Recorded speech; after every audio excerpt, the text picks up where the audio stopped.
Good morning, distinguished guests, distinguished participants, ladies and gentlemen. It's a pleasure for me to welcome all of you to the 60th International Conference on Renewable Energies and Power Quality that is being held at the University of Salamanca.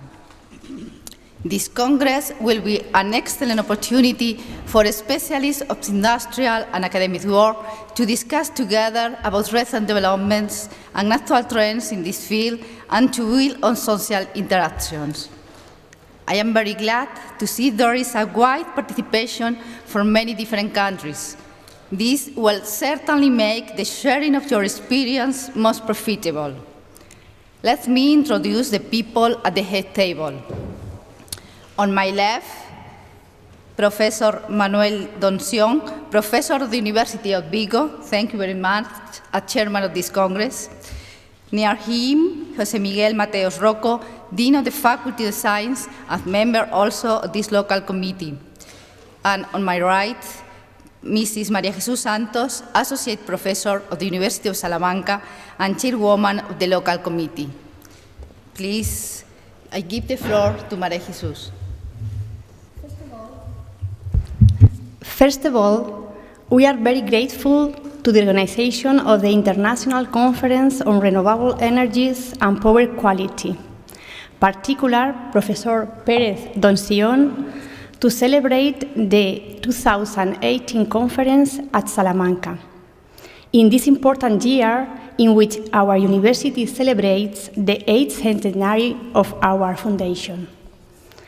Also, on behalf of the local organizing committee, I would like to thank the University of Salamanca by facilitating us to organize the conference, especially to the Research and Innovation Office Head, Susana Pérez Santos, to the Head of the Office of the 8th Centenary, Julio Cordero, and to the Dean of the Faculty of Sciences, José Miguel Mateo Rocco. We are indebted to the City Council of Salamanca. They have greatly contributed to the organization of the social events on the conference. We give the warmest welcome to all the participants on the conference and hope you all enjoy both the scientific part of the conference, plenary talks, communications, and the exchange of ideas and viewpoints with other participants. Undoubtedly, these contacts and relationships will contribute to advance in the research field of renewable energies and power quality. Moreover, I want to invite all of you to join the social events that are included in the program of the conference. They have been planned both for promoting the relationships among participants and also to spread the culture of our city, region, and our university, one of the oldest in Europe, founded in 1218. This evening, we shall have a welcome reception, guide visit, and cocktail at the Automobile History Museum, one of the most important automobile museums of Salamanca, with a wide collection of over 100 cars, covering all the history and evolution of these means of transportation. This museum is one of the must-see cultural centers of our city. Moreover, tomorrow evening we shall enjoy a gala dinner at Figueroa Palace, very close to the social and living center of the city, the main square, called by the people of Salamanca Plaza Mayor. Figueroa Palace is a historic building where, from the end of 19th century, there is an intense and incessant cultural activity, conference, concerts, and dance, among others. I hope that the dinner can allow the conference participants to be immersed in the cultural life of Salamanca in an historic environment. Finally, at the end of the conference, Friday afternoon, all participants are invited to a guided tour to two of the most important monuments of the rich historic legacy of the town, the cathedral and the old university building. These visits are imperative for whoever is interested in their artistic and cultural heritage. These monuments are only the spreadhead of the huge amount of historic monuments of our town.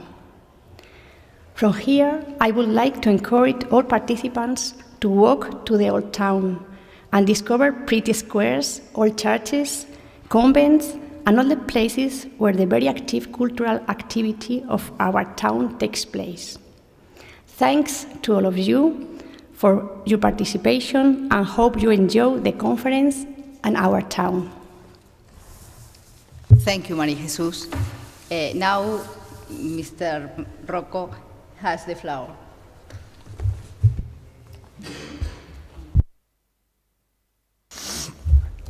Good morning. Professora Susana Pérez Santos, Vice Chancellor of Research of the University of Salamanca. Professor José Miguel Mateu Rocco, Dean of the Faculty of Science. Professora María Jesús Santos Sánchez, Chairwoman of the Local Organizing Committee. Members of the Steering Committee, International Scientific Committee, Local Organizing Committee, ladies and gentlemen.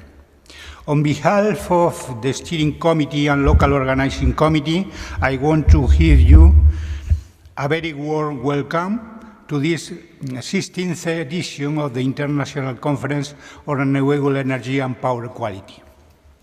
Like you know, the International Conference on Renewable Energies and Power Quality covers two fields of research and represents a priority at international level and provides a forum where researchers over the world, in this edition from more than 42 countries, can discuss about viable alternatives to a series of major problems that humanity is facing: global warming, or the greenhouse effect, and especially about the solution of these problems.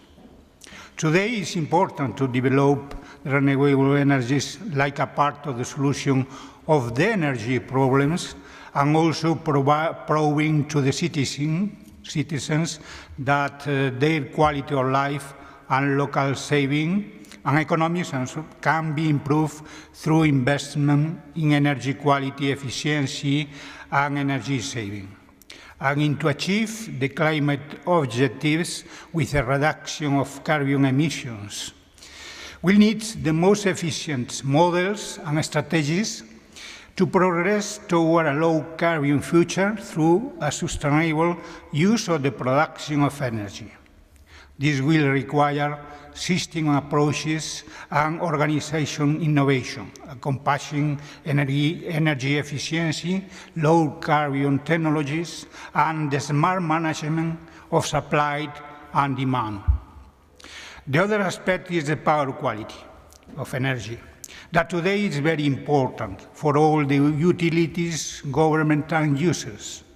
The disturbances, the problems that they produce, and the solution of these problems have in our days a very important field of work and research.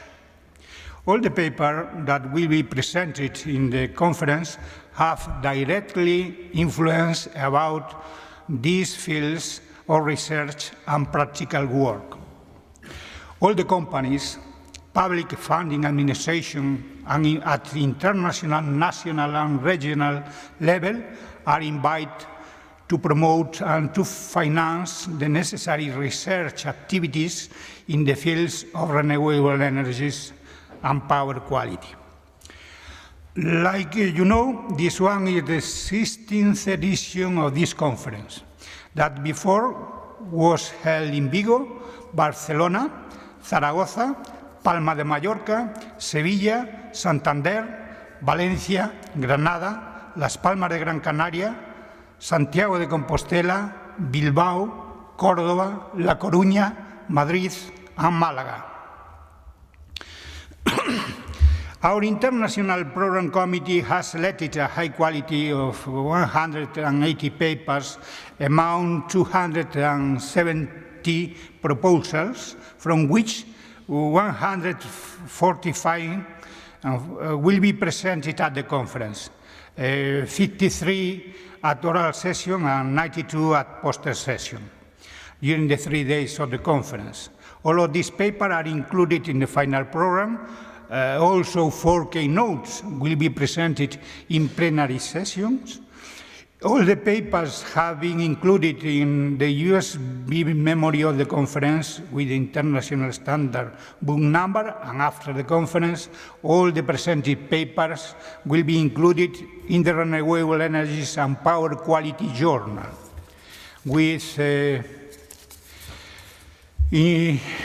international standard serial number, and all the paper will have the digital object identifier that, like you know, is a unique alphanumeric string assigned by a registration agency, in our case, cross-reference, to identify content and provide a persistent link to its location on the internet. Like in the previous editions of the conference, there will deliver 1 silver plate and 1 diploma for the 3 most outstanding posters. The poster award will be announced and delivered during the closing session. The awards will be based on the quality of the work reported and on the quality of their presentation. Then it's very important that the chairman of the poster session evaluate all the posters of their session and put the appropriate marks for each poster on the evaluation form in order to help to the member of the poster award committee. In addition to our technical session, like Maria Jesus said, a number of social events have been arranged. Today at about 20 hours, we can enjoy the welcome civil reception on the Museo de la Automoción. And tomorrow, at the same time, 8 p.m., the conference dinner in the Casino de Salamanca, where we can enjoy a fantastic violinist. On Friday, after the farewell lunch, we'll enjoy the cultural visit to the Cathedral, Hieronymus, University Historic Building, and other interesting places of Salamanca. Finally, we would like to thank all the authors, session chairman, participants without papers, and international scientific committee members who have made important contributions by reviewing all the proposals, and especially to those members of the International Scientific Committee that have collaborated actively with the organization of the conference, and also to all the people that usually collaborate in the task of widespread the conference around the world. We hope that you will find the conference intellectually stimulating, that you will make many fruitful personal contact here, and that you will thoroughly enjoy your visit to Salamanca and the surrounding area. Thank you very much for your attention. Thank you. Thank you very much.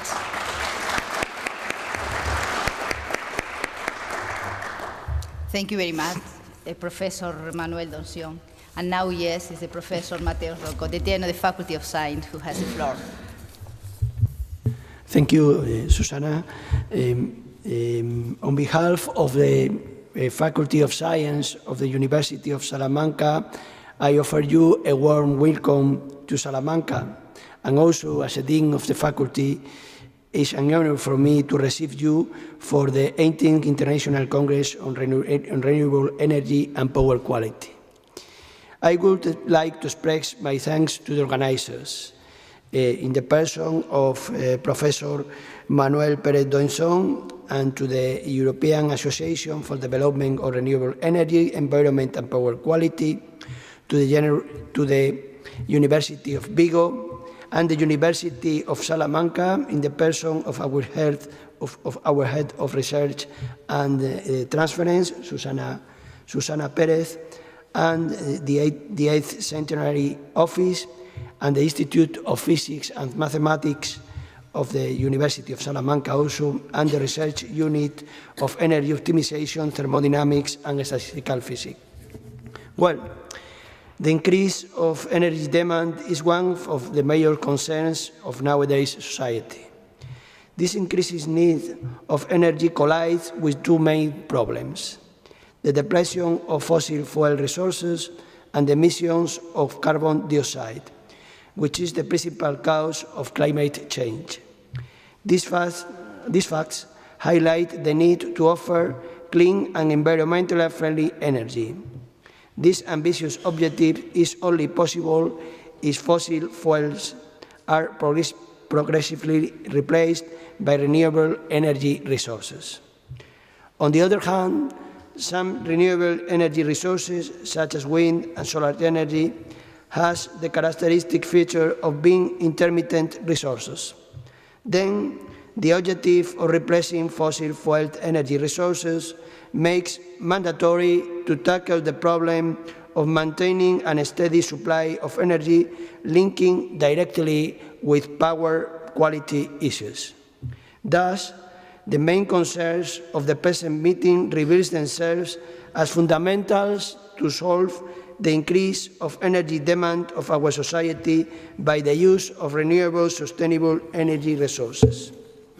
Another very remarkable aspect that I think it must be highlighted is that the present Congress brings together participants from different backgrounds: physicists, engineers, manufacturers, and even users. In this way, the actual applicability of the advances, discussions, and conclusions which may be drawn during these days is guaranteed. Furthermore, it is a magnificent opportunity to transmit and share concepts coming from different fields, and therefore to contribute to the generation and transfer of knowledge, in this case in such a relevant and hot concern as the harnessing of and distribution of renewable energies.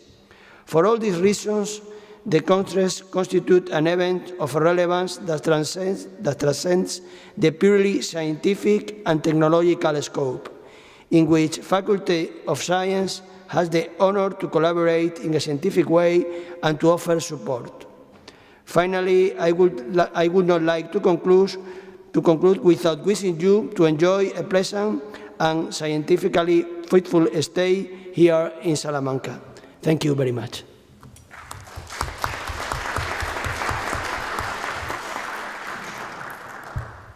Thank you. As it has been indicated, this International Congress is an ideal opportunity to know the state of renewable energies and power quality and the direction of future developments. And this Congress is being held, as Maria Jesus said, at the University of Salamanca in the date in which we celebrate our 800th year of history. The University of Salamanca was founded in 1218 by King Alfonso IX and is considered to be the oldest university in the Hispanic world. On 1254, the Pope Alexander IV granted to the University of Salamanca, together with those of Bologna, Paris, and Oxford, the status of general school. Some of the greatest names in Spanish literature and humanists were students and professors in our classroom: Fray Luis de León, Antonio de Nebrija, and Miguel de Unamuno. Also, numerous documents were published by the university's philosophers, mathematicians, and astronomers. By the middle of the 16th century, the city reached its height of splendor. The university had 6,500 students, with a total population of the city of 24,000 citizens. And the chairs of law and theology came to form what was known at the moment as the Salamanca School. This Salamanca School has the most well-known figure was Francisco de Vitoria.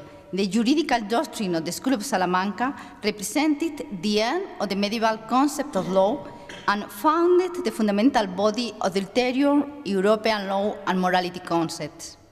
In more recent times, the university has frontier research in fields of optics, applied and theoretical physics, biomedical science, hematology, social science, humanism, and has seen how its number of students has increased to near 30,000.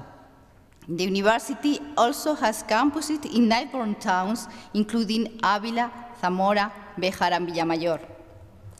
As we say in the 8th centennial slogan, decíamos ayer, diremos mañana, we were saying yesterday, we will say tomorrow, the new history for the next 800 years had started to be writing. Thank you very much at all of you for helping us to write these new lines. Welcome you again to the University of Salamanca, and I declare this meeting open. Thank you very much.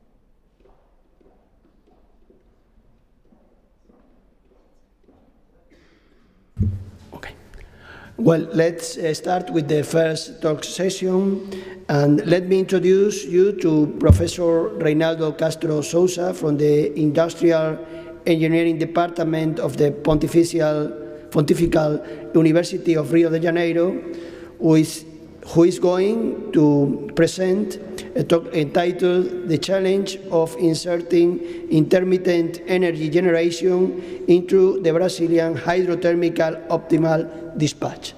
Thank you.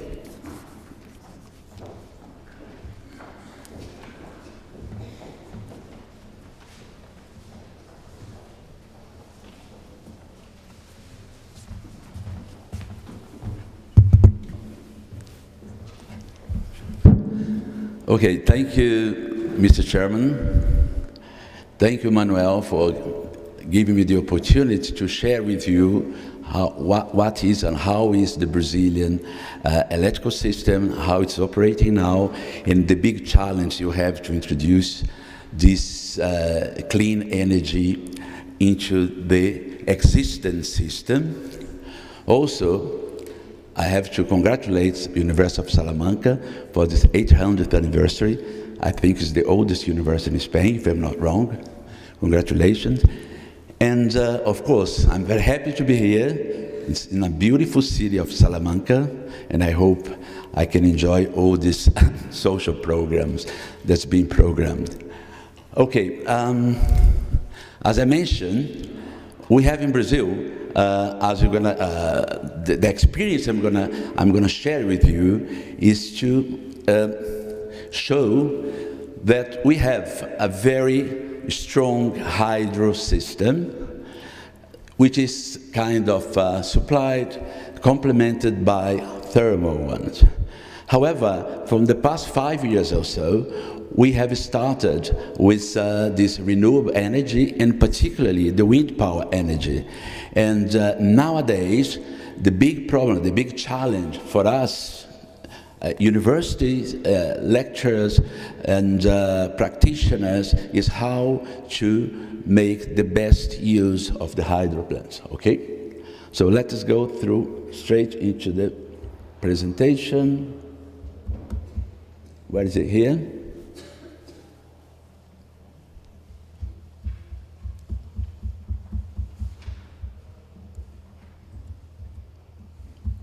I have to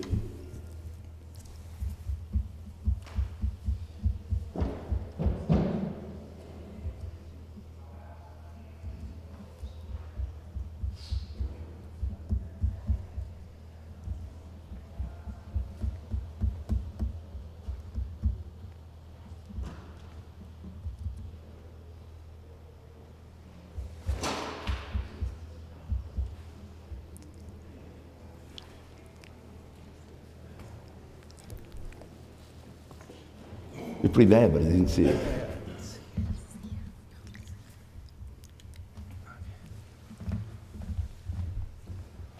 It wasn't there.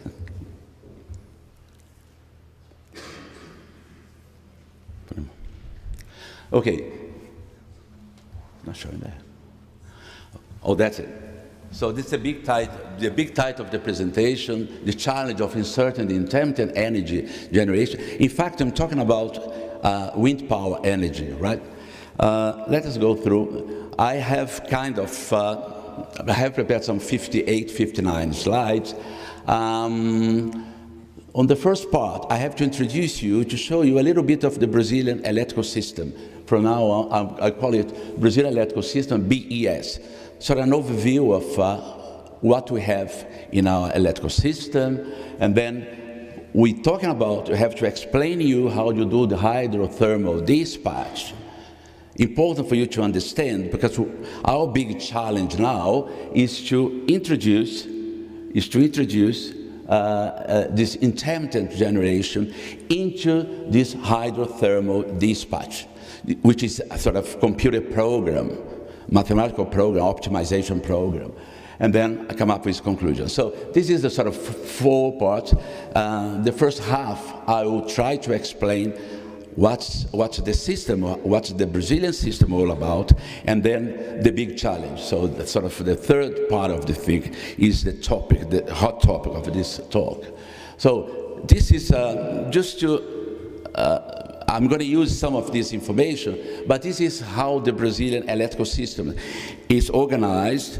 On the half part of this picture, you see all the government-owned companies or ministries. That's the Minister of Mines and Energy, and this is sort of a company that is responsible for developing, planning the future of energy for 20, 30 years ahead, the supply particularly. And then this is a monitoring system of the electrical, and this is a committee that helps on creating the policies for the energy.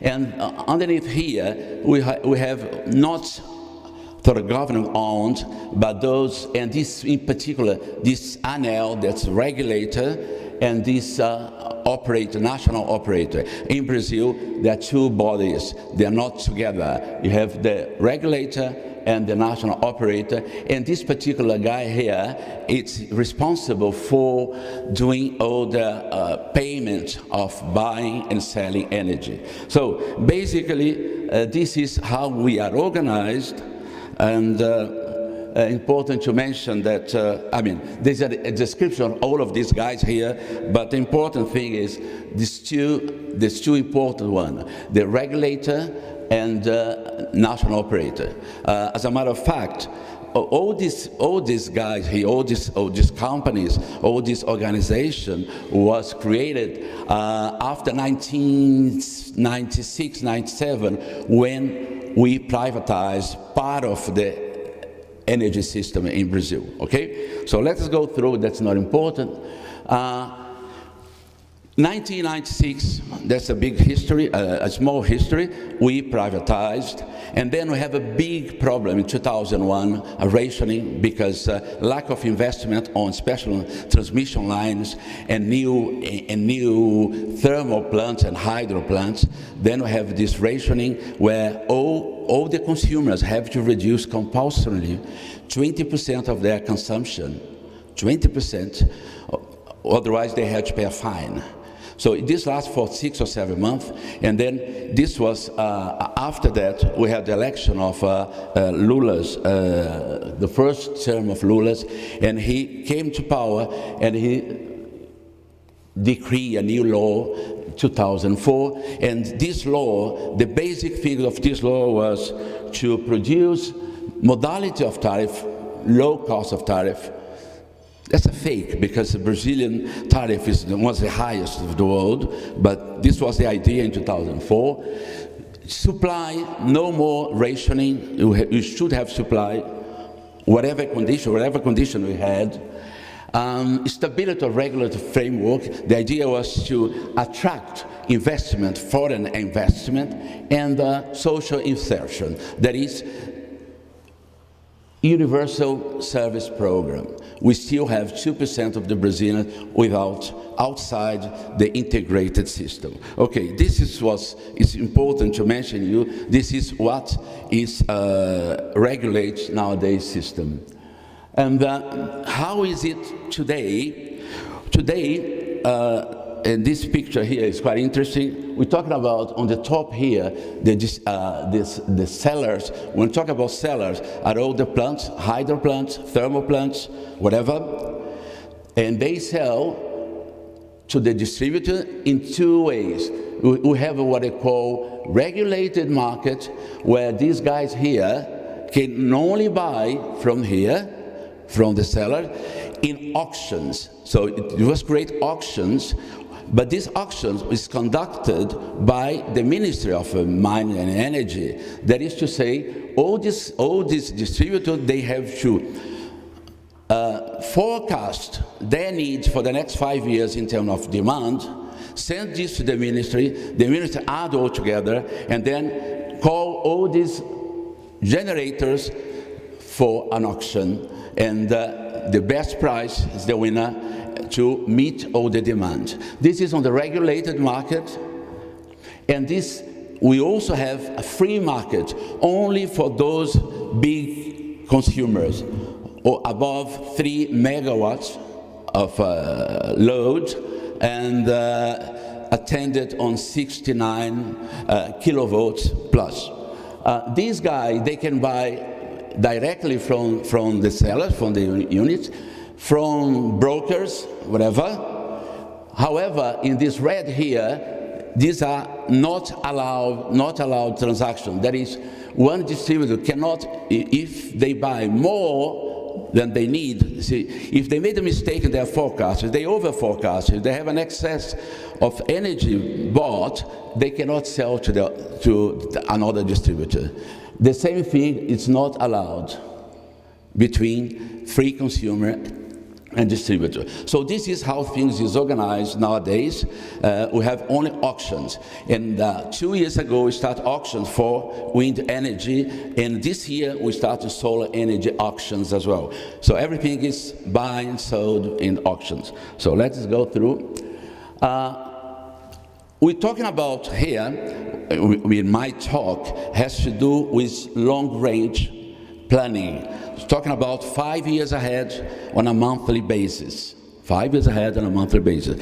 And for that, given the dimension of the problem, the huge integrated system that we have, our system, we divide Brazil in 4 big regions, 4 big reservoirs, hypothetical reservoirs. One is the north, northeast, the southeast, and center-west reservoir, and the south. So this is, you call it equivalent reservoir. So we add all the reservoirs. There is an algorithm doing this, and some important thing is that the majority of hydro plants, 70% of the energy consumed in the country comes from hydro plants. So this is fantastic. Oh, God is Brazilian because it sends us, lots and lots of waterfalls, lots of waters. However, we pay a big price for that because sometimes we have dry season, no water, and we have to use thermal sort of backup thing. So this is how we organize. So from now on, I will be talking about north, northeast, south. Important thing as well is that here is about 70% of the consumption of the country. So this is the important area, the most economic developed area of the country, where São Paulo is located, Rio de Janeiro, Belo Horizonte, and so on and so forth. Okay, let us go through some information. As I mentioned, everything is interconnected. And this area, the important one, import energy from the north, somehow from the northeast, even though northeast is getting growing, increasing the demand, and the southern part. As you're going to see, the south of Brazil is kind of different from the other 3 regions. Okay, so this is not necessary to go through, but it has to be interconnected by big transmission line. We have 135 kilometers of transmission line all over the country. Okay. This is just to show you that you haven't changed a lot from 2012 to 2017. We still have hydro plants, sort of the important and the biggest one. And then come the thermal plants, and then the small ones, as you're going to see here, we had something like 6 to 7% of wind power energy, but nothing on solar energy, even though you have a huge potential, okay? So let's go through. This is, again, is a picture. A picture says 100 things or 1,000 things. If you see here, we have how was the connection in Brazil. The connection, this is the south, as I mentioned, the important thing. This is how it was in 2001, and you can see from the picture how it's highly interconnected. It's a big, highly interconnected system, and this makes a hell of a difference in order to operate the system. Okay, some important thing is that highlights the expansion of large transmission lines. So we should have big transmission lines. As I mentioned, 135 kilometers of transmission line is what we have at the moment, and there is still lots and lots of transmission lines to be built. And the renewable energy, especially wind power, is with an installed capacity of 10 gigawatt. It's pointing to 16 giga. We're going to talk about the percentage. We are expected by 2021 to have something like 13 to 14% of the supply of energy coming from the wind power. So this is a big change in the setting that we have there. So let us go through. We are expecting also all these improvements, all these new device that we should have in the future, like batteries, reversible power plants, because we have a lot and lot of water plants.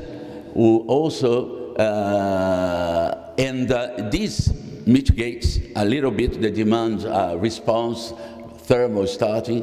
And also, we are now starting to use the word, instead of consumer, we call prosumer, because we're going to have the consumer generating their own energy and inserting the excess generated into the grid. So we are going through this new era that we have here in Europe already, but for us it's kind of new. So this is the new reality we have in the country. Change the expansion role, new consumer behavior.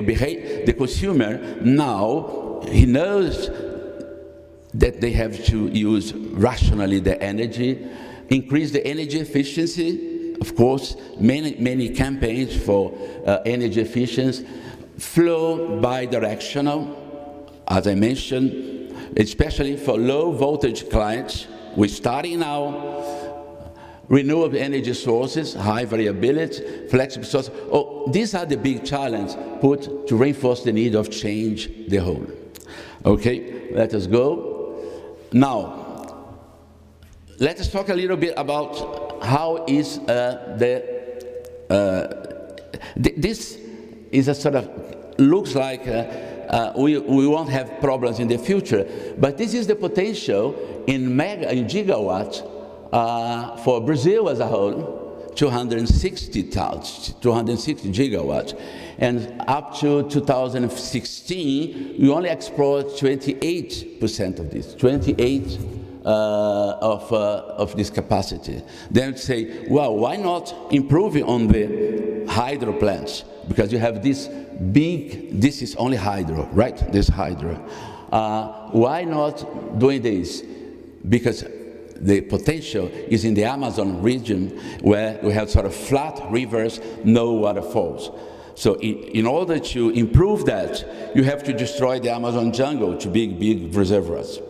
So this is a big problem, even though we have this potential of water, but we cannot anymore explore water because we don't have waterfalls. this is, I hope this works, if Murphy doesn't suck, this is Brazil, is in the connect system, and this is where we are now, Europe. I'll try to put Brazil into Europe, to see the big challenge we have to operate our system. It's going, go. And we go as far as Russia. Can you understand the challenge? You have to operate the system as a unique system, while here in Europe, how many countries you have up to Russia? And they do that, separate their own dispatch, their optimal dispatch. We have to go all the way in one country. So it's a continental country. So the challenge is totally different from the majority of the countries in the world. And this is more or less all the basins, and this important thing. This is sort of average. We have records of rainfalls or inflows in the reservoir, aggregated for the 4 subsystem. As you can see, we have the sort of the peak of waterfall of water in the reservoirs in the months and all summer, January, February, March. And then the dry period, dry season, August, September, October. This is in the southeast of Brazil, the most important area. This is the northeast of Brazil. You see, it's kind of similar. This is sort of average from 1931 until 2016, average of rain of waterfall. And then north, so that's sort of similar. And look at south, different. So it's another challenge. How to take the best use of this configuration, where you have similar systems, and in the south you have a sort of different regime. Okay? And this is, nowadays, the optimal dispatch works this way. In the summer, and all summer, the reservoirs are full, then we use a lot of hydro plants. Lower thermal plants, lower use of thermal plants, because we have a lot of water in the reservoirs. And then this period of year, that's the dry season, we tend to use more thermal. It costs a lot of money. So the idea is to optimize, minimize the use of thermal in the optimal way, but look into the future, 5 years ahead. So I can only sort of make my decision today. If the reserves are full, if I use all the water now, if it doesn't rain next year or the year after, then we had it, okay? So this is the challenge, and this is how does it work. And this is the official hydrothermal dispatch in the country. We have thermal plants and hydro plants. Our objective function is to minimize the operational costs and meeting the market demand. I have to meet the demand for the next 5 years on a monthly basis, and I use a dual stochastic dynamic program. Why dual? Because it's a big problem. It's a big problem. I can't solve the problem using stochastic dynamic program directly, but it's a dynamic program. I have to, my decision today has importance, influence the decision in the future, and vice versa. Okay? This more or less explains what I want to say about our big challenge in the hydrothermal dispatch. This is decision today, and this is what happened in the future. Take the future, 1 year ahead, 2 years, 3 years, 4 years, whatever, etc. If you use your water today, and if it rains in the future, wow, right decision, because low-cost energy, I'm using water, and God sends us water in the future, so right decision. But if I use all the water in the reservoirs and it doesn't rain in the future, then I have a deficit, I have rationing, I have to increase the price and the tariff, etc., etc. And vice versa.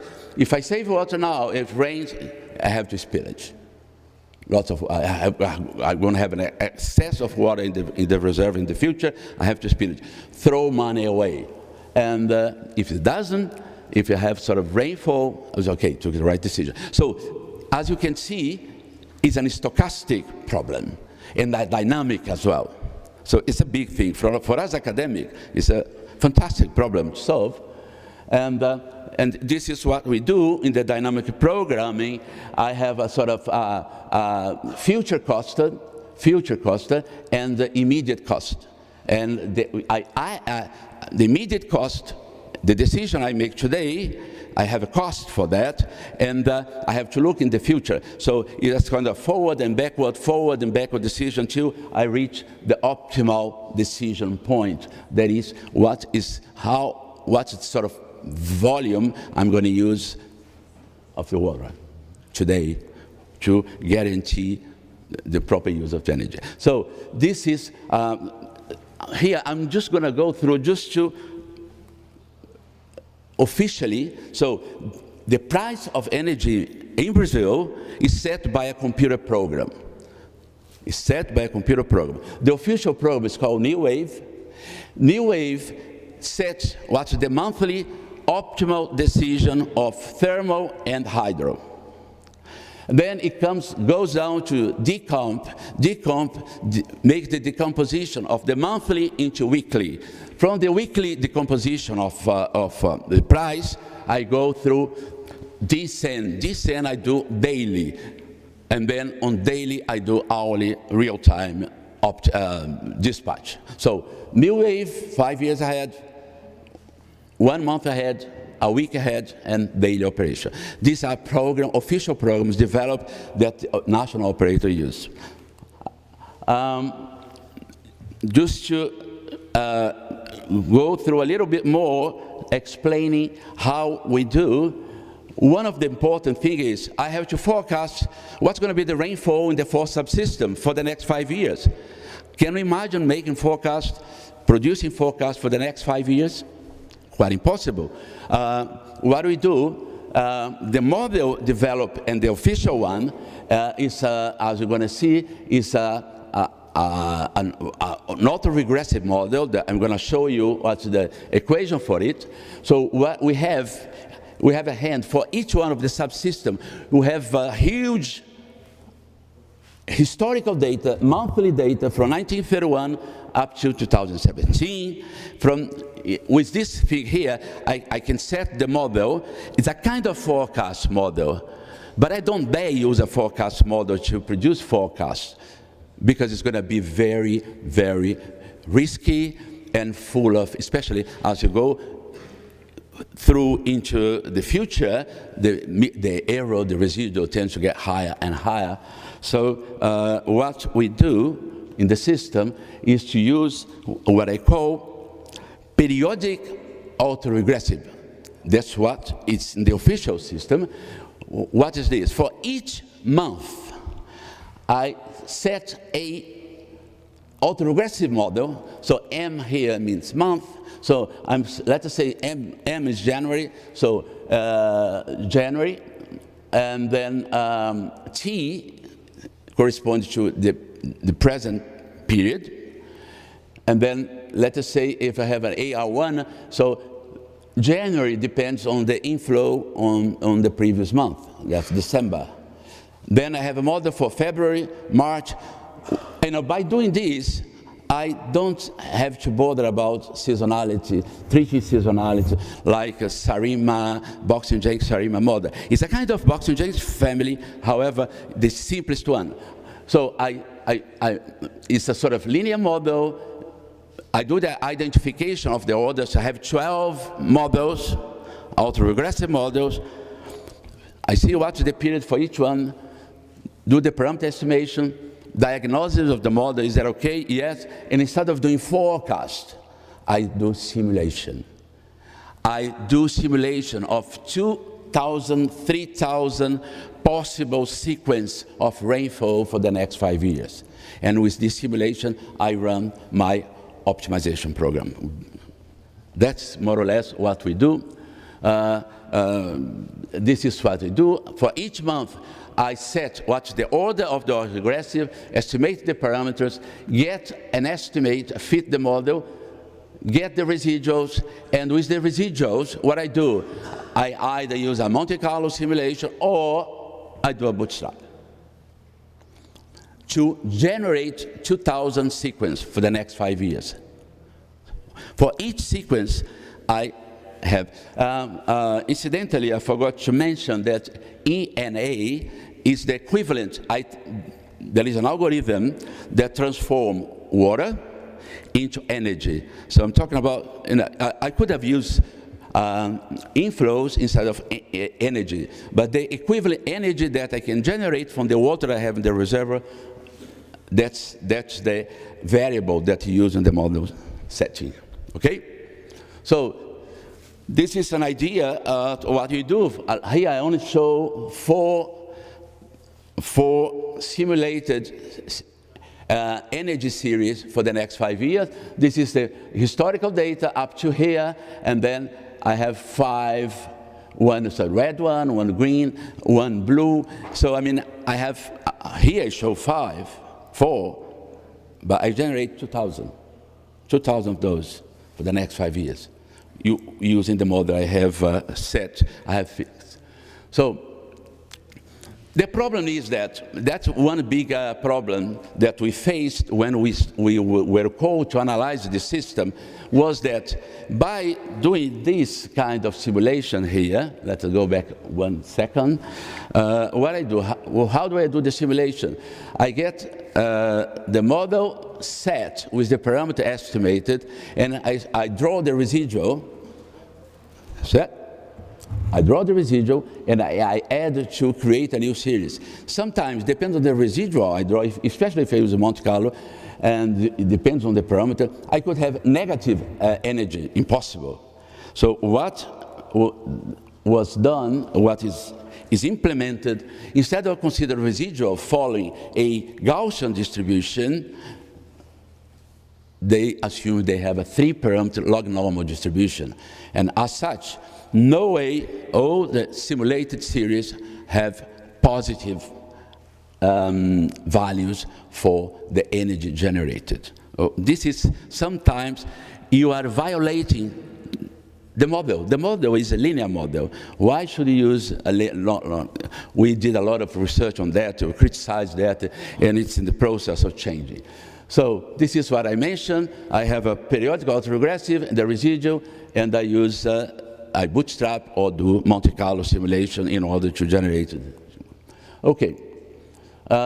This is basically, now it's more clear what I'm talking about. These are sort of the gray shadow here are part of this 2000, and this red one is the historical thing. I took average of the historical energy of the 1931 to 2017, so I'm repeating this, you see, this similar thing, and this is the 5 years ahead.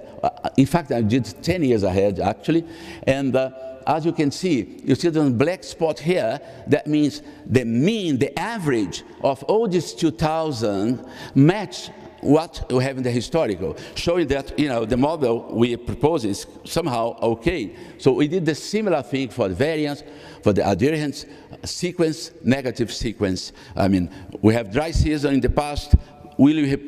Are these simulated series repeating the dry season and the rain season, things like that? So, I mean, we're happy with that, and this is how things operated, the hydrothermal dispatch. Now, we come to the topic. How am I in time? 10 minutes. I have to rush. Okay, we're talking about now, so now, up to now, hydro and thermal. Nowadays, biomass, this non-dispatchable, what we call non-dispatchable in Brazil is that they are not part of the optimal dispatch. That's the wind farm, solar energy, small hydro plants, and biomass.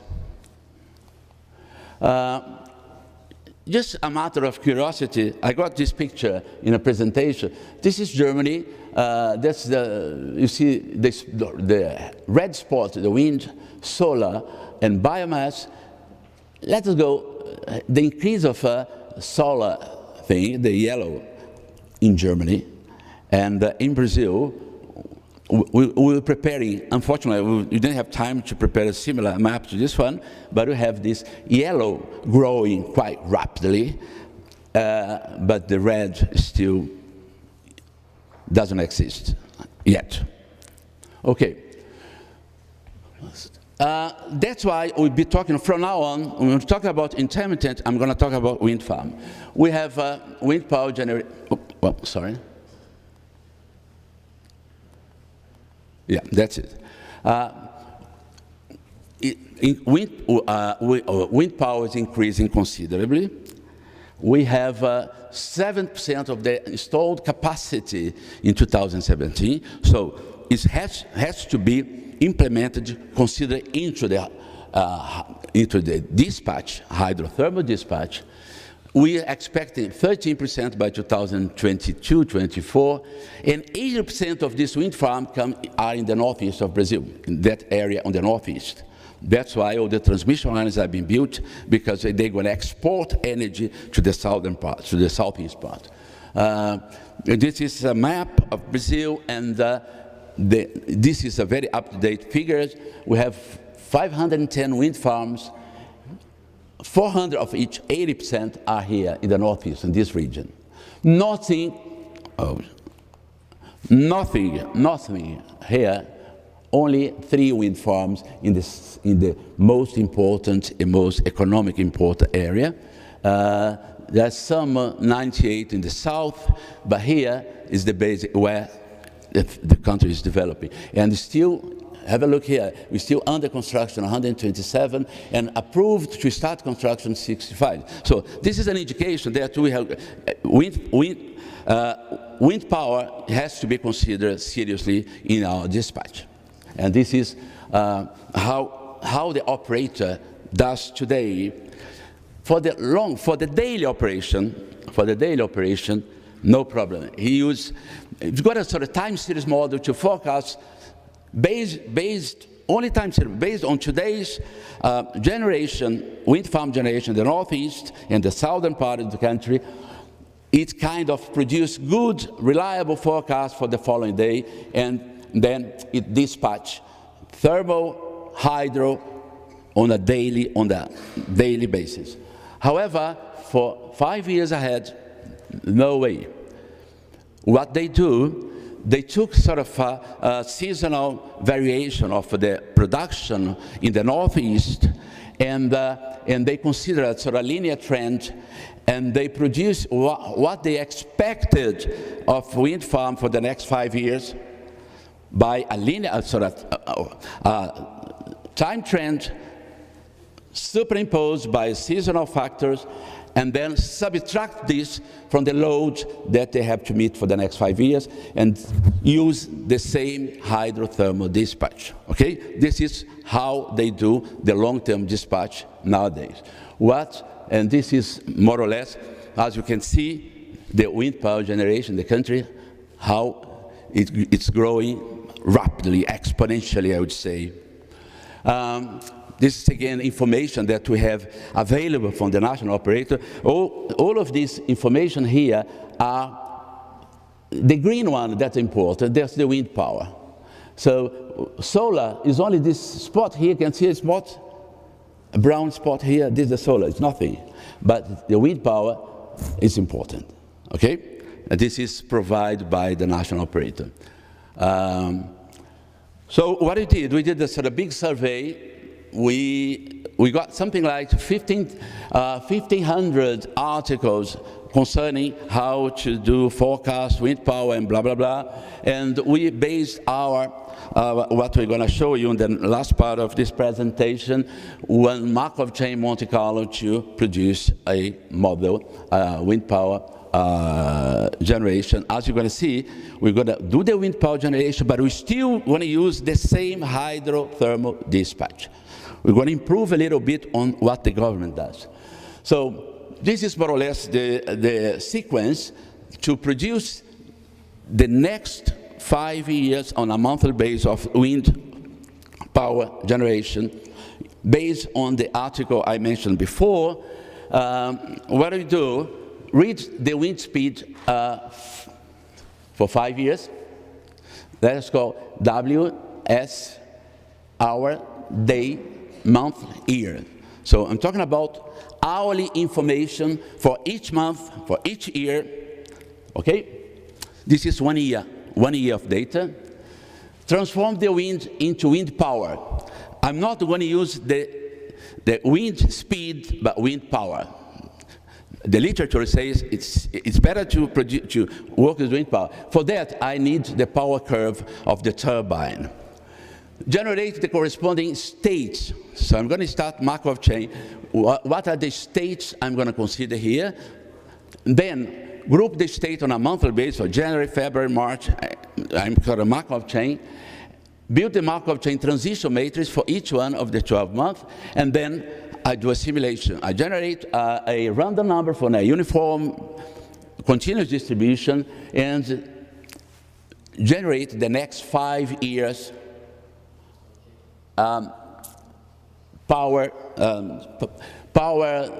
wind power using Markov chain. So I mean, this is now I have 5 years ahead.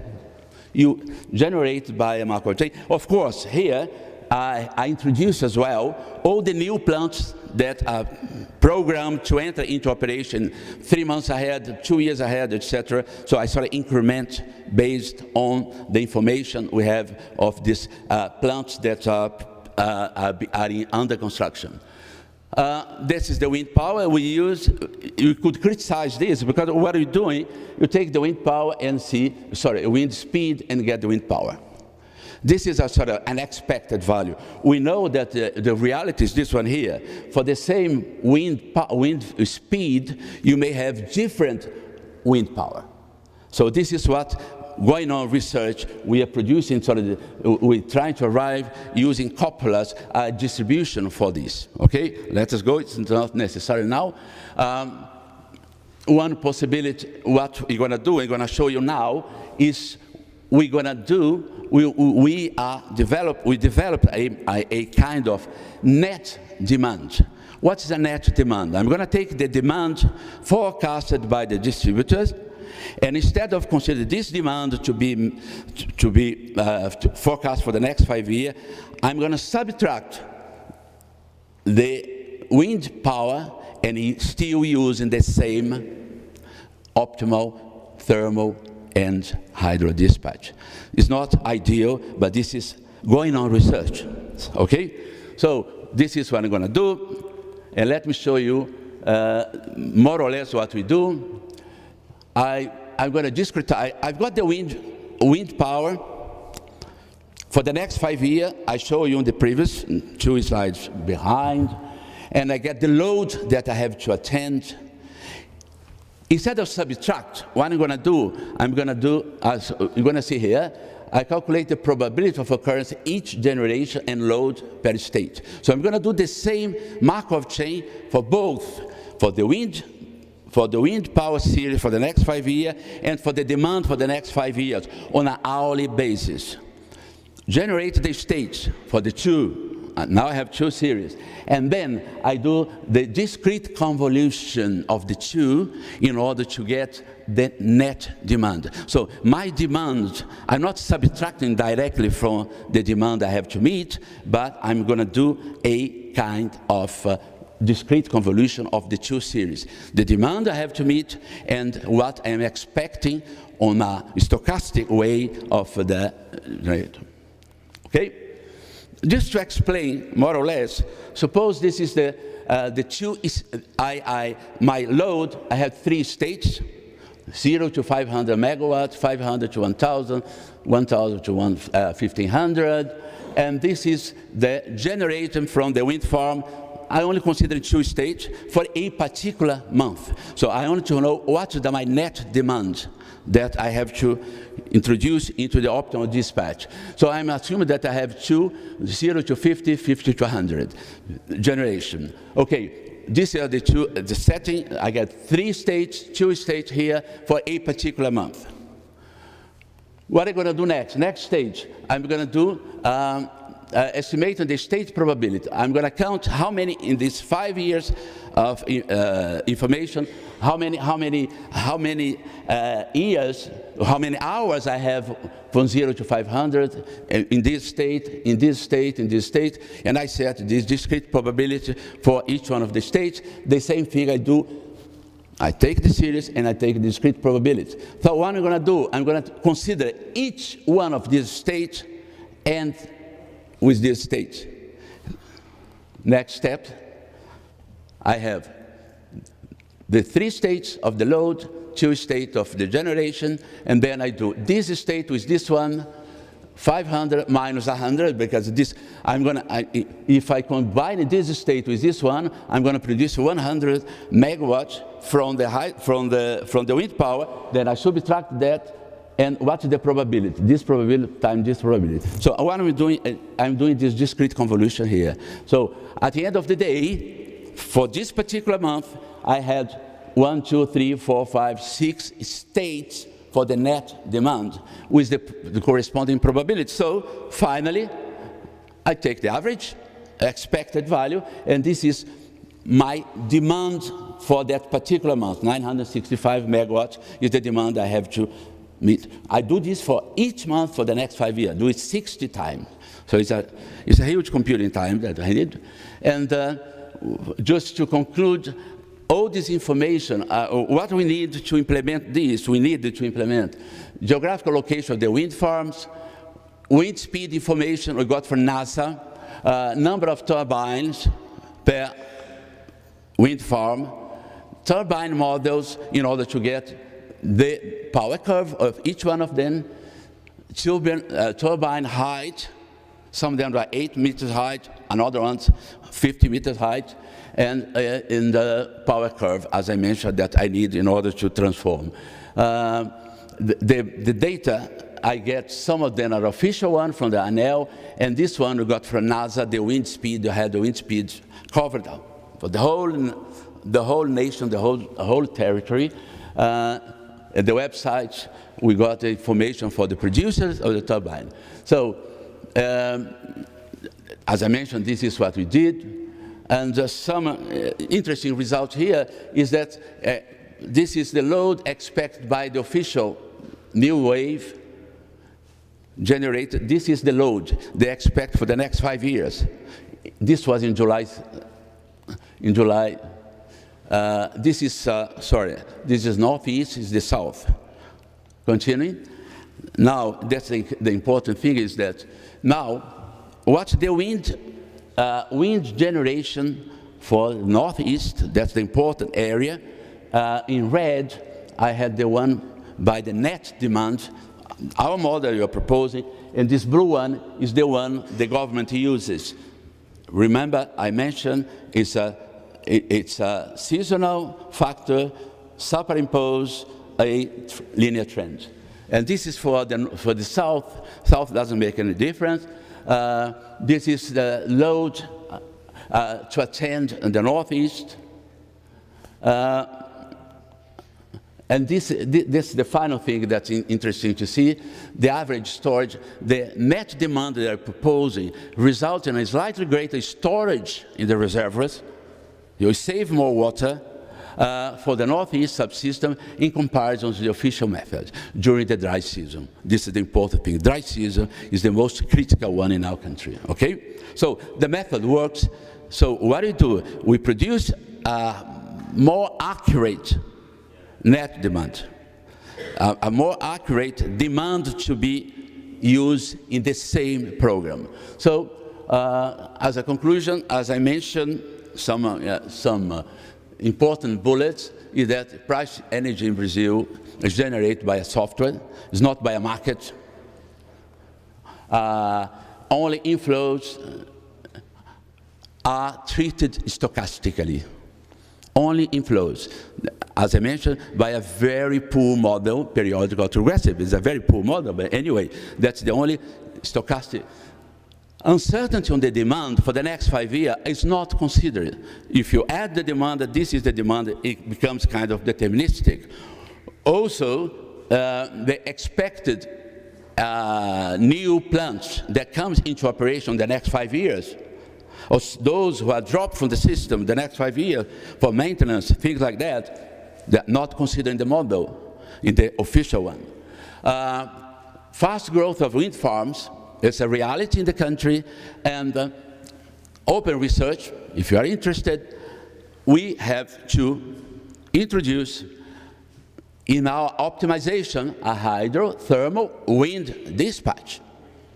This is our big challenge. Okay?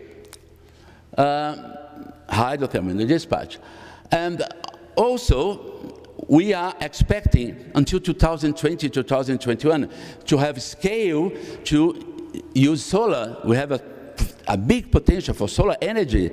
If that comes through, then in the near future, hydrothermal, wind, and solar dispatch. So we've got a lot of research, a lot of money going on for us, research, academics, practitioners, etc. This sort of open field for research. So just two more slides to conclude, to see how difficult it is to operate the Brazilian system. I produce here what's the level of the reservoirs, in the 4 regions.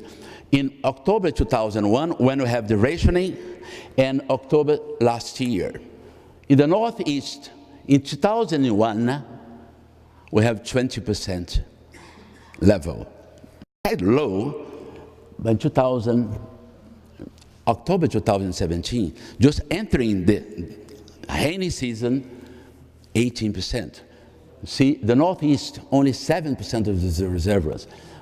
Here, only in the North, we have a little bit higher, but it's sort of small reservoirs. So I was sort of presenting this kind of talk like this to one southern university in Brazil, and I said, consequence, possibly rationing. Because if you take this figure, if you have 2001 rationing, and the level were sort of higher, message, constant use of energy. And then we are now in March. And then I took the figures. Remember, let us look the important thing, the Northeast. We had 18.8. What we have now? 34.7. Compared to last year, March, 40. Year before, 50.9. Can we relax? That is, are we okay to enter the dry season with 34, 21, 80? So uncertainty dominates the decision of all the people involved in the optimal dispatch in the country. That's why our problem is a huge and complicated problem. And thank you very much for your attention. Thank you.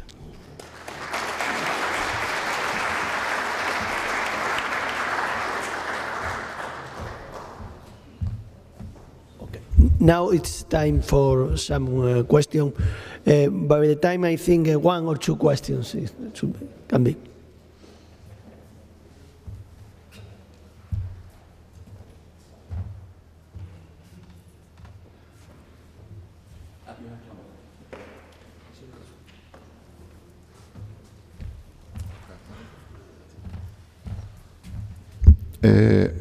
Paulo Carvalho, Federal University of Ceará in Brazil.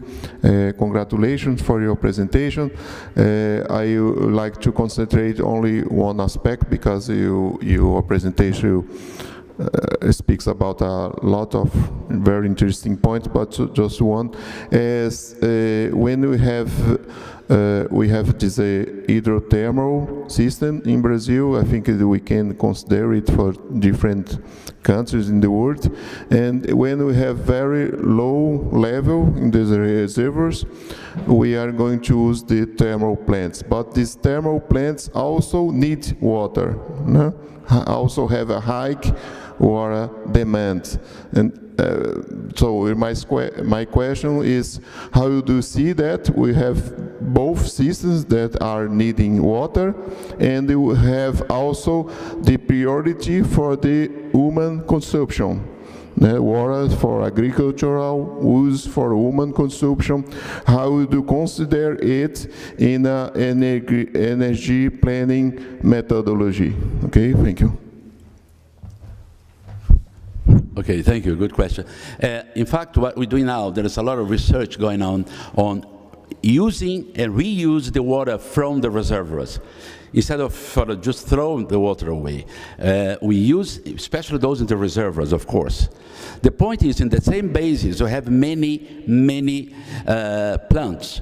So you have to, that's why the operation is quite complicated, because if you keep the water in the reservoir and some of the plants below won't receive any water. So what I do, one of the research is to reuse the water, and for the thermal plants, of course, the use of the water is lower, it's kind of smaller compared to the water for the energy use and also for the human being use. This is, we're having problem, not only for, I'm talking about reservoir, but if you're talking about the use of water for other purposes, it's complicated. I hope I have answered your question. Thank you. One more quick questions? Yeah.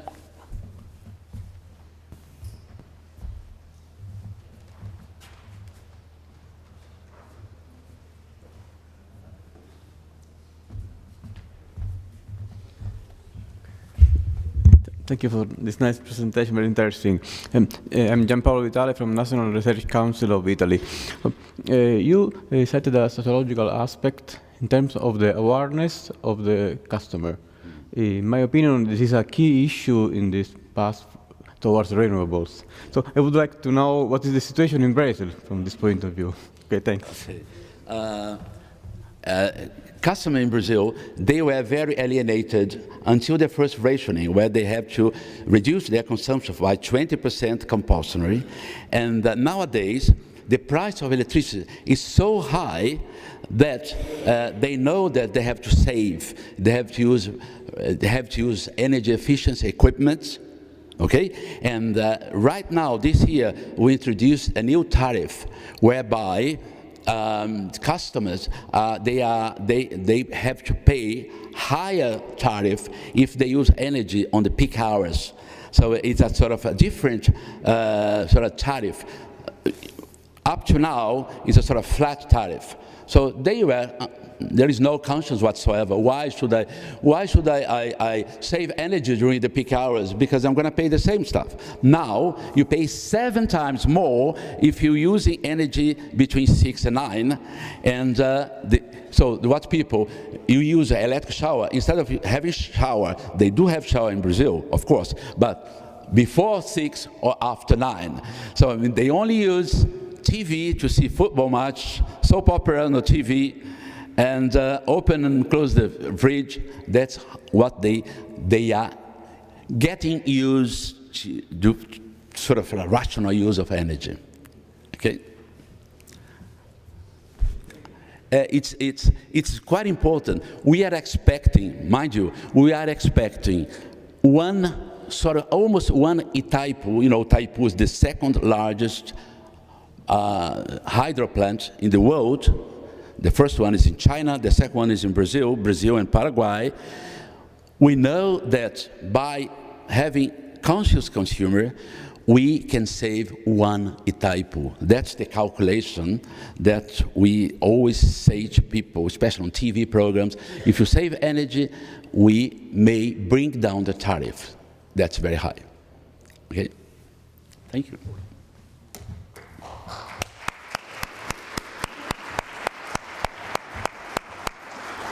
Well, thank you very much, Professor Reinaldo Castro, and now it's time for poster sessions. Thank you very much.